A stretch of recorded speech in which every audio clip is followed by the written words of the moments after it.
Today I would like to share some information about DP Act Section 3 and 4 and Section 498A BNS 85 ద్వారా వరకట్న వేధింపుల కింద case file చేసుకోవచ్చు. DP Act means dowry prohibition act. దీని ద్వారా వరకట్న వేధింపులకి గురయ్యే మహిళలు ఆఫ్టర్ మ్యారేజ్ ఎవరైతే ఫ్యామిలీ మెంబర్స్ ద్వారా కానీ హస్బెండ్ ద్వారా కానీ అదనపు కట్నం కోసం వేధింపులకు గురవుతారో వారు ఆ మహిళ ఎవరైతే ఎఫెక్టెడ్ మహిళ ఉందో ఆ ఉమెన్ వాళ్ళ ఫ్యామిలీ మెంబర్స్కి ఇన్ఫర్మేషన్ ఇచ్చి ఫ్యామిలీ మెంబర్స్ ద్వారా కానీ లేదా తను కూడా ఇండివిజువల్గా వెళ్ళి ఉమెన్ పిఎస్లో ఎక్కడైతే మహిళా పోలీస్ స్టేషన్ ఉంటుందో అక్కడ ఒక కంప్లైంట్ ఇచ్చి ఎఫ్ఐఆర్ నమోదు చేయించుకునే అవకాశం తనకు ఉంది. ఎఫ్ఐఆర్ నమోదు చేయాలి అంటే కంప్లైంట్ ఒకటే సరిపోతుందా అంటే కంప్లైంట్ ఇచ్చిన తర్వాత ఆమె ఇచ్చిన ఇన్ఫర్మేషన్ అంటే ఆ కంప్లైంట్లో ఏదైతే ఆమె రాసి వాళ్ళకి ఇచ్చిందో దాన్ని వాళ్ళు ఇన్ఫర్మేషన్ గ్యాదర్ చేస్తారు. SHO ఎవరైతే స్టేషన్ హౌస్ ఆఫీసర్ ఉంటాడో తను వెళ్ళి వాళ్ళ ఇంటి దగ్గర ఎంక్వైరీ చేసి ఆ ఇన్ఫర్మేషన్ తెలుసుకొని వాళ్ళని పిలిచి 1-2 సార్లు కౌన్సిలింగ్ ఏర్పాటు చేస్తారు. వాళ్ళ ఫ్యామిలీ మెంబర్స్ని కూడా తీసుకొస్తారు. అప్పుడు అయినా సరే అక్కడ వాళ్ళిద్దరి మధ్య అడ్జస్ట్మెంట్ అనేది కుదరకపోతే ఈ అమ్మాయి చెప్పిన విషయాలన్నీ కూడా అవి ఫ్యాక్ట్ అనిపిస్తే అప్పుడు వెంటనే ఎఫ్ఐఆర్ చేయడం అనేది జరుగుతుంది. ఎఫ్ఐఆర్ చేసిన తర్వాత వెంటనే వాళ్ళని అరెస్ట్ చేసి జైల్లో పెట్టి ఏదో జరిగిపోతుందని ఈ మహిళలు ఎక్కువగా ఎక్స్పెక్ట్ అనేది చేయకూడదు. ఈ ఎక్స్పెక్ట్ చేయడం వల్ల ఏమవుతుందంటే ఒక్కోసారి ఎఫ్ఐఆర్ అయిన వెంటనే ఛార్జ్షీట్ అనేది ఫైల్ చేయాల్సిన అవసరం ఉంటుంది. ఛార్జ్షీట్లో వాళ్ళు కొంత టైం తీసుకుంటారు. ఎందుకంటే ఆ చుట్టుపక్కల వాళ్ళని అడగడం, అసలు ఏం జరిగింది పెళ్ళైన దగ్గర నుంచి ఇప్పటి వరకు, మీరు కట్నం ఎంత ఇచ్చారు, ఎంత తీసుకున్నారు, కట్నం ఇవ్వడం తీసుకోవడం అనేది చట్టరీత్యా నేరమైనప్పటికీ ఇంకా మన దేశంలో వరకట్న చావులు చూస్తూనే ఉన్నాం, వరకట్న వేధింపులన్నీ కూడా చూస్తున్నాం. ఈ మహిళలు ఎప్పుడైతే కట్న కానుకలు ఇచ్చిపుచ్చుకునే విషయంలో బిఫోర్ మ్యారేజే మీరు అన్నీ కూడా చర్చించుకొని దాని గురించి మాట్లాడుకొని సమ్ టైం మేము ఇలా ఇస్తాము లేదా ఆడపిల్లకి ఇచ్చే ప్రాపర్టీస్ కానీ ఏది ఉన్నా కూడా ముందే మాట్లాడుకోవాలి. ఆఫ్టర్ మ్యారేజ్ ఈ డిస్టర్బెన్స్ అనేది లేకుండా చేసుకునే బాధ్యత ఈ ఆడపిల్లల తరపున వారికి ఉంది. అట్ ది సేమ్ టైం మగపిల్లల వాళ్ళు కూడా మ్యారేజ్ చేసుకునే ముందే ఈ అమ్మాయి ద్వారా మనకి ఎంత ఆస్తి వస్తుంది, ఈ అమ్మాయి ద్వారా మనకి ఎంత బెనిఫిట్ ఉంది, లేదా మనకి ఈమె నుంచి ఏమీ రాదు అనుకున్నప్పుడు మీకు ఇష్టమైతే మ్యారేజ్ చేసుకోండి లేదా మానేయండి. అంతేకాని చేసుకున్న దగ్గర నుంచి ఇంటికి వచ్చిన దగ్గర నుంచి ఆ కొత్త పెళ్లి కూతురు ఎంజాయ్ చేయకుండా ఆ సంతోషం అనేది లేకుండా న్యూ మ్యారిటల్ లైఫ్లోకి వచ్చాక ఆ న్యూ పర్సన్స్ తోటి ఎలా అడ్జస్ట్ అవ్వాలనే విషయంలో ఉన్నప్పుడే అమ్మాయికి మీరేంటి, మీ మనస్తత్వాలు ఏంటి, మీ హ్యాబిట్స్ ఏంటి అని అర్థమయ్యే లోపే, అడ్జస్ట్ చేసుకునే లోపే మీరు ఈ కొరివి అంటే కట్నం గురించి మీరు ఆ అమ్మాయిని వేధించడం మొదలు పెడితే ఆ అమ్మాయికి ఏం చేయాలో అర్థం కాక మానసిక ఒత్తిడికి గురవుతుంది. ఈ మ్యారిటల్ లైఫ్కి ఎందుకు వచ్చానా అని బాధపడుతుంది. కాబట్టి అలాంటి సిచ్యువేషన్ మీరు కల్పించొద్దు. ఇకపోతే ఎప్పుడు కూడా ఆడపిల్లలు ఒక కేసు ఫైల్ చేసేటప్పుడు మీరు నిజంగా ఎఫెక్టెడ్ పర్సన్ అయి ఉంటే కనుక ఎవరి వల్ల ఎఫెక్ట్ అవుతున్నారు, ఎవరు మిమ్మల్ని వేధిస్తున్నారు, ఆ ఫ్యామిలీలో ఎంతమంది మెంబర్స్ ఉన్నారు, ఆ ఫ్యామిలీ మెంబర్స్ మీరు ఉండేటప్పుడు ఆ లివింగ్ లైఫ్లో ఎంతమంది మీతో ఉంటున్నారు అనేది మీరు ముందు గమనించాలి. మీ దగ్గర ఆడపడుచో లేకపోతే మీ హస్బెండ్ బ్రదరో ఎవరైనా ఉంటే వాళ్ళు ఎక్కడో చోట వేరే చోట ఉన్నారనుకోండి, వాళ్ళ మీద కూడా మీరు కేసు పెట్టడం వల్ల ఉపయోగం ఉండదు. ఎందుకంటే ఎంక్వైరీలో తెలిసిపోతుంది. మీరేదో కోపంతో వీళ్ళ ఫ్యామిలీ మొత్తం మీద కేసు పెడితే మనకేదో న్యాయం జరుగుద్ది, వీళ్ళంతా సఫర్ అవ్వాలి అనుకున్నప్పుడు నిజంగా మీకు జరగాల్సిన న్యాయం జరగకపోగా అన్యాయమే జరుగుతుంది. ఎందుకంటే వాళ్ళు అక్కడ లేరు సిచ్యువేషన్లో, వాళ్ళు మిమ్మల్ని వరకట్నం గురించి వేధించట్లేదు, అయినా సరే మీరు వరకట్నం కోసం వాళ్ళు వేధిస్తున్నారని మీరు కేసు ఫైల్ చేస్తే కనుక అది మీకు మంచి జరగకపోగా చెడు జరుగుతుంది. ఇకపోతే మగపిల్లలు కూడా అట్ ది సేమ్ టైం వీళ్ళ వర్షన్ మగపిల్లల వర్షన్ ఎట్లుంటుందంటే మేమేం అడగట్లేదండి, మేమేం అనట్లేదండి, ఆ అమ్మాయి కొంచెం ఇబ్బంది పెట్టి మమ్మల్ని చికాకు చేసి వెళ్ళి 498A పెట్టిందండి, ఇప్పుడు నౌ BNS 85 కేసు ఫైల్ చేసిందండి, మేమంతా సఫర్ అవుతున్నామండి, ఆడపిల్లలకే న్యాయం జరుగుతుంది, మగపిల్లలకి ఏం జరగట్లేదని మీరు ఫీల్ అవుతూ ఉంటారు.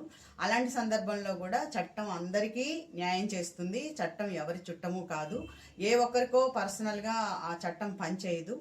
అందరి కోసమే మన రాజ్యాంగం చేయబడింది. కాబట్టి మీరేం చేయాలంటే మీ మీద నిజంగా ఫాల్స్ ఎలిగేషన్ క్రియేట్ చేసి ఆ అమ్మాయి కంప్లైంట్ లెటర్లో మీ గురించి ఏమైనా బ్యాడ్గా రాసి ఉండుంటే, అది ఫాల్స్ అయి ఉంటే, మీరు రిక్వెస్ట్ లెటర్ పెట్టుకొని స్టేషన్ ఆఫీసర్కి రిక్వెస్ట్ చేసుకోవచ్చు. ఛార్జ్ షీట్లో పలానా పలానా వాళ్ళు లేరండి, హస్బెండ్ ఉంటే హస్బెండ్, లేకపోతే హస్బెండ్కి సంబంధం లేకుండా కూడా ఒక్కోసారి అత్తగారు కానీ మామగారు కానీ ఆడపడుచులు కానీ ఫ్యామిలీ మెంబర్స్ ఎవరైనా అమ్మాయిని ఇబ్బంది పెట్టే పరిస్థితి ఉంటుంది. అలాంటప్పుడు హస్బెండ్ రెస్పాన్సిబుల్ తీసుకొని ఆ రెస్పాన్సిబిలిటీ తోటి వాళ్ళిద్దరి మధ్య అడ్జస్ట్మెంట్ చేసి మీరు మెయిన్ రోల్ తీసుకునే అవకాశం మీకు ఉంది. కాబట్టి ఆ 498 అంటే బిఎన్ఎస్ 85 దాకా అంటే కేసు ఫైల్ చేసేంత వరకు రాకుండా చూసుకునే బాధ్యత హస్బెండ్గా మీకుంది. అది ముందు మీరు గుర్తించాల్సిన అవసరం ఉంది.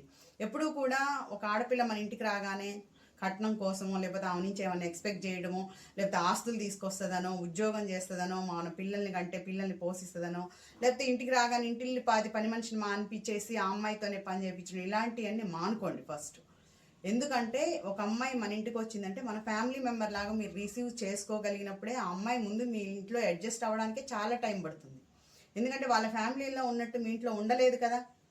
అలా చేత కానప్పుడు, మీరు ఆ అమ్మాయిని పోషించలేనప్పుడు, మీ ఫ్యామిలీ మెంబర్స్ ఆ అమ్మాయిని యాక్సెప్ట్ చేయలేనప్పుడు మీరు పెళ్ళిళ్ళే చేసుకోకండి. పెళ్ళిళ్ళు చేసుకొని ఇంటిల్లి పాది హెరాస్ చేస్తుంటే అమ్మాయి ఎలా ఉంటుంది? కేసు పెట్టిందని మీరు బాధపడడం తప్ప. దట్టు మీరు ఇప్పుడు బిఫోర్ మ్యారేజ్ మీకు అంతా ఈ న్యూస్ సోషల్ మీడియాలో కానీ మీ నైబర్స్కో ఎక్కడో చోట 498 కేసు పెట్టారు, వాళ్ళు గొడవలు అవుతున్నాయి, డిస్టర్బెన్స్ అవుతుందన్న విషయం మీకైతే తెలిసే ఉంటుంది కదా. తెలిసినప్పుడు ఎందుకు పెళ్ళిళ్ళు చేసుకోవడం లేదు? చేసుకున్నప్పుడు అలాంటి పరిస్థితి మీ దాకా వచ్చేదాకా మీరెందుకు క్రియేట్ చేస్తున్నారు ప్రాబ్లమ్స్ని? అలాంటి ప్రాబ్లమ్స్ క్రియేట్ చేయకుండా ఉండాలి అంటే మీ బిహేవియర్ బాగుండాలి.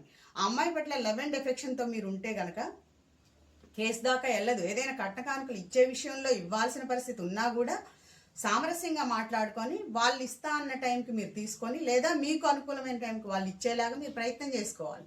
అంతేగాని దాన్నే మెయిన్ రీజన్గా చూపించి దాన్ని మీరు ఇబ్బంది పడుతూ వాళ్ళని ఇబ్బంది పెట్టడం అనేది అన్నెసెసరీ థింగ్. దీన్ని బట్టి మీ లైఫ్, హ్యాపీ లైఫ్ అనేది డిస్టర్బ్ అవుతుంది.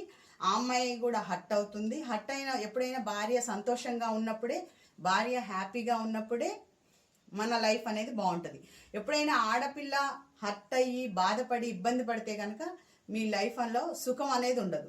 కాబట్టి మీరందరూ తెలుసుకోవాలి. మరొక విషయం ఏంటంటే, అబ్బాయిలు ఒకవేళ అన్ఫార్చునేట్లీ ఎఫ్ఐఆర్ అయ్యి ఛార్జ్ షీట్ ఫైల్ చేసి మీ మీద కేసు ఫైల్ అయ్యి మీరు ఇబ్బంది పడుతూ ఉంటే కనుక మీ ఫ్యామిలీ మెంబర్స్ అందరినీ అన్నెసెసరీగా మీరు కేసులో ఇరుక్కుంటే మీరేం చేయొచ్చు అంటే హైకోర్టులో క్వాష్ పిటిషన్ వేసుకోవచ్చు. 528 సెక్షన్ 528 బిఎన్ఎస్ ఇప్పుడు దాని ద్వారా మీరు సిఆర్ఎల్పి కేసు ఫైల్ చేసుకోవచ్చు. మీరు క్వాష్ ఎల్లో అయితే కనుక మీకు ఆ కేసే ఉండదు. లేదు అంటే డిస్పెన్స్ ఆర్డర్ అనేది మీకు వస్తుంది. డిస్పెన్స్ ఆర్డర్ మీన్స్ మీరు కోర్టుకి వెళ్ళాల్సిన అవసరం లేకుండా, అంటే మెయిన్ పర్సన్ ఎవరైతే ఉన్నారో, హస్బెండ్ A1 ఎవరైతే ఉన్నారో, నాట్ ఓన్లీ హస్బెండ్, A1గా ఎవరినైతే అమ్మాయి అక్కడ కంప్లైంట్లో రాస్తుందో వాళ్ళు వెళ్ళకుండా, వాళ్ళు కంపల్సరీ వెళ్ళాలి. మిగతా వాళ్ళు అదర్ మెంబర్స్ ఎవరైతే ఉన్నారో ఎఫ్ఐఆర్లో వాళ్ళు డిస్పెన్స్ ఆర్డర్ ద్వారా కోర్టుకు అటెండ్ అవ్వకపోయినా పర్వాలేదు, కానీ మీ అడ్వకేట్ మాత్రం కంపల్సరీ అటెండ్ అవ్వాలి. అటెండెన్స్ అనేది చూపించాలి.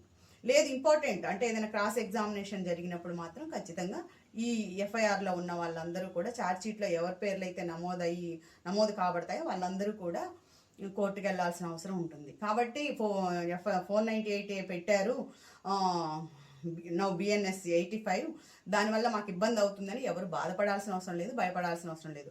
మరొక విషయం ఏంటంటే 498 ఇది ఫైల్ చేయగానే మీకు ఎఫ్ఐఆర్ అయితే కనుక మీకు స్టేషన్లోనే 41 CRPC ఇంతకు ముందు ఇచ్చేవాళ్ళు బెయిల్, ఇప్పుడేమో సెక్షన్ 35 బిఎన్ఎస్ ద్వారా మీకు స్టేషన్ బెయిల్ ఇచ్చి పంపించేస్తారు.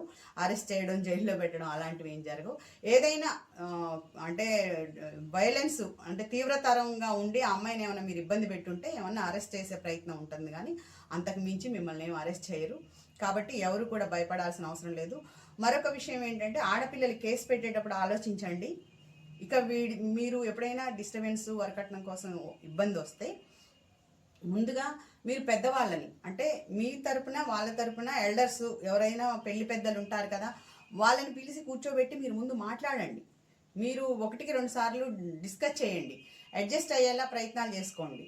అయినా అవ్వట్లేదు అనుకున్నప్పుడు ఇక ప్రాబ్లం తీవ్రతరం అయ్యి ఇంకా హెరాస్మెంట్ మీరు తట్టుకోలేనప్పుడు, ఇతనితో నా లైఫ్ రన్ అవ్వదు, ఇతనితో నేను లివింగ్లో ఉండలేను, ఇతనితో నా లైఫ్ జర్నీ అనేది హ్యాపీగా ఉండదు అని నువ్వు డిసైడ్ అయ్యాకే పిఎస్కి వచ్చి మీరు కేసు ఫైల్ చేయాలి. అదర్వైజ్ ఏమవుతుందంటే వాళ్ళు వచ్చినప్పుడు కౌన్సిలింగ్ చేసినప్పుడు అడ్జస్ట్ అయినట్టు, కాంప్రమైజ్ అయినట్టు ఉండి దాన్ని అడ్వాంటేజ్కి తీసుకొని వాళ్ళు డైవర్స్ ఫైల్ చేసుకునే అవకాశం ఉంటుంది. వాళ్ళు డివోర్స్ ఫైల్ చేసుకున్నప్పుడు వాళ్ళకి కొంచెం ఇదొక రీజన్గా చూపిస్తారు. కాబట్టి మీరు ఒకటి ఆలోచించండి అమ్మాయిలు, ఆలోచించి ఆచితూచి మీరు అడుగు ముందుకేయండి. అప్పుడే మీకు దీనివల్ల న్యాయం జరుగుతుంది. Thank you.